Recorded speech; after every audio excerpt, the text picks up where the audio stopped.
Je vous propose dans ce numéro d'aborder le thème de la mondialisation. Pour certains, elle aurait accru la richesse mondiale et contribuerait ainsi à réduire la pauvreté dans le monde. Mais pour d'autres, la mondialisation aurait surtout augmenté les inégalités. Alors le problème, c'est qu'il n'y a pas d'indicateur unique de la pauvreté et des inégalités dans le monde. Il existe plusieurs modes de calcul. Alors en croisant cartes et économie mondiale, je vous invite, avec les données qui sont disponibles, à un petit cours de définition économique. Le premier planisphère que nous allons étudier, c'est celui qui compare les richesses nationales. Pour calculer la richesse d'un pays, on utilise le produit intérieur brut. Il correspond à la somme de tous les biens et de tous les services produits dans un pays sur un an. On divise ensuite cette somme par le nombre de ses habitants pour obtenir le PIB par habitant. Alors, sur cette carte du PIB par habitant, vous voyez en plus foncé les pays les plus riches, comme le Luxembourg, la Norvège, la Suisse, avec un PIB supérieur à 25 000 $ par habitant et par an, et en plus clair, les pays les plus pauvres, comme la République démocratique du Congo, l'Éthiopie, le Burundi, avec moins de 500 $ par habitant et par an. Mais attention, il ne s'agit que d'une moyenne. Dans la réalité, tous les habitants d'un même pays ne disposent évidemment pas du même revenu. Donc, l'indicateur du PIB par habitant permet simplement de comparer la richesse entre différents pays, mais pas au sein de leur population. Maintenant, si on regarde l'évolution du PIB par habitant depuis les années 80, c'est-à-dire au moment où commence l'accélération de la mondialisation, on fait trois constats. Les pays les plus riches ont maintenu leur avance sur le reste du monde, mais plusieurs pays s'en rapprochent, comme la Corée, Taïwan, Singapour. Deuxièmement, certains pays ont vu leur PIB par habitant baisser. On trouve par exemple Haïti, la République démocratique du Congo, la Sierra Leone, mais aussi la Côte d'Ivoire, ou bien des ex-républiques du RSS, comme l'Ukraine ou la Géorgie. Troisième constat, la croissance accélérée pendant plusieurs années en Inde et en Chine. Eh bien, dans ces deux pays, le nombre de pauvres a beaucoup diminué, et comme ces deux pays sont très peuplés, la pauvreté a globalement reculé dans le monde durant cette période. La hausse du PIB en Chine a contribué à faire passer le nombre de pauvres dans le monde de 1,5 milliard de personnes en 1980 à 1 milliard en l'an 2000. Le PIB est donc un bon indicateur de la richesse, mais il n'est pas un bon indicateur du niveau de développement de chaque pays. Alors qu'est-ce que cela signifie ? Ça signifie qu'il faut utiliser un deuxième indice qu'on appelle l'IDH, l'indice de développement humain. Voici maintenant une carte du monde différente de la précédente, car pour mesurer l'IDH, on prend en compte trois composantes. Le PIB par habitant, dont je viens de vous parler, l'espérance de vie à la naissance, et troisième composante, l'alphabétisation des adultes et la scolarisation des enfants. Eh bien, vous voyez en plus foncé les pays avec le plus fort indice de développement humain, en plus clair, les pays avec le plus faible IDH, et ce qui est en blanc, ce sont les États qui ne fournissent pas de données. Eh bien, le constat intéressant, c'est que la richesse ne coïncide pas forcément avec le développement humain. Par exemple, la Chine, qui se classe au 105e rang mondial pour la richesse par habitant, passe au 81e rang en termes de développement humain. Maintenant, si on veut affiner ce diagnostic, on peut observer l'évolution de l'IDH entre 1995 et 2004, c'est-à-dire pendant une période qui a été faste pour l'économie mondiale. Eh bien, on voit alors enfoncer les pays où l'IDH augmente, on retrouve les effets de la croissance chinoise et indienne. En clair, les pays où l'IDH est stable, c'est-à-dire les pays déjà développés, et en très clair, les pays où l'IDH baisse, comme en Afrique du Sud, qui est un pays extrêmement touché par l'épidémie de sida. Parce qu'en effet, d'autres facteurs interviennent, comme les conséquences de l'épidémie de sida, ou bien les conséquences des guerres, ou même la corruption politique de certains régimes. Les effets de la mondialisation, évidemment, ne profitent pas à tous les pays de la même manière.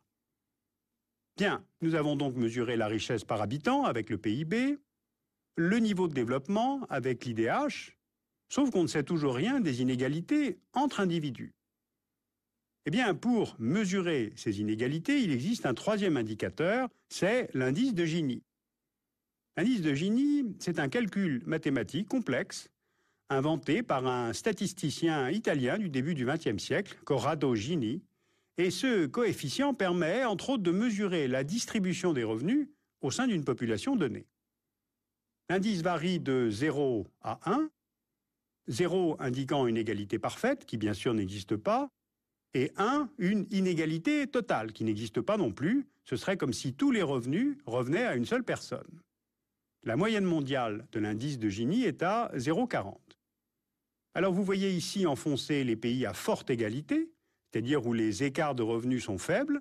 Parmi eux, enfoncés, on trouve le Danemark, le Japon, la République tchèque, tous autour de 0,25.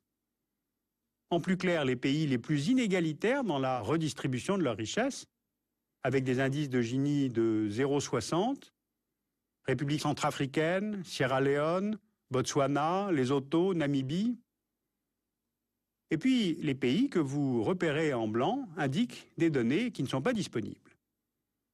Alors, cette carte est utile, car elle fait apparaître que la distribution des revenus n'a souvent rien à voir avec la richesse d'un pays. Dans le cas du Nigeria, par exemple, on a une fraction de la population qui détient l'essentiel de la richesse du pays, liée aux revenus du pétrole, tandis que la majorité de la population nigériane vit dans une grande pauvreté. C'est aussi le cas du Brésil, qui est très inégalitaire. En 2006, il est au 75e rang pour le PIB par habitant, mais seulement au 116e rang pour l'indice de Gini. Concrètement, 10% des Brésiliens concentrent 47% des revenus, alors que 30% des Brésiliens vivent avec moins de 2 $ par jour. Dans le même ordre d'idée, à l'échelle de la seule région du nord-est brésilien, 1% des propriétaires terriens détiennent 45% des terres. Eh bien, l'indice de Gini nous aide à constater qu'une augmentation globale de la richesse d'un pays peut très bien s'accompagner d'une augmentation des inégalités. C'est d'ailleurs exactement ce qui s'est passé en Chine. Ce pays, qui est devenu le symbole de la croissance et de la mondialisation, a aujourd'hui un indice de Gini à 0,45, soit un peu plus que la moyenne mondiale, ce qui indique que la situation ne cesse de se dégrader en matière d'inégalité dans ce pays. À la fin des années 70, c'est-à-dire avant le lancement des réformes économiques par Deng Xiaoping, l'indice de Gini était de 0,16 en Chine. On avait donc une société chinoise beaucoup plus égalitaire qu'aujourd'hui. Eh bien, cette augmentation des inégalités de revenus en Chine, qui apparaît clairement sur cette carte, s'inscrit sur une double fracture, entre ruraux et urbains, et entre les régions côtières, où se concentrent les activités et les investissements, et le reste du pays. Ces fractures, d'ailleurs, ne sont pas propres à la Chine. Elles se cumulent souvent avec les inégalités hommes-femmes, ou entre secteur primaire, secteur tertiaire, ou encore, naturellement, sur les héritages familiaux. Ce qu'on peut retenir sur cette décennie 95-2004, c'est que pour les pays où les données sont disponibles, qui représentent à peu près 80% de la population mondiale, l'indice de Gini a augmenté. Et les pays où les inégalités ont baissé pendant la même période, ils ne représentent que 4% de cette population mondiale. Voilà donc quelques outils qui permettent un peu de pondérer les discours politiques ou économiques sur les effets de la mondialisation. À la hausse de la richesse enregistrée dans le monde depuis une vingtaine d'années correspond à la fois un recul de la pauvreté en valeur absolue et une hausse des inégalités de revenus dans la plupart des pays.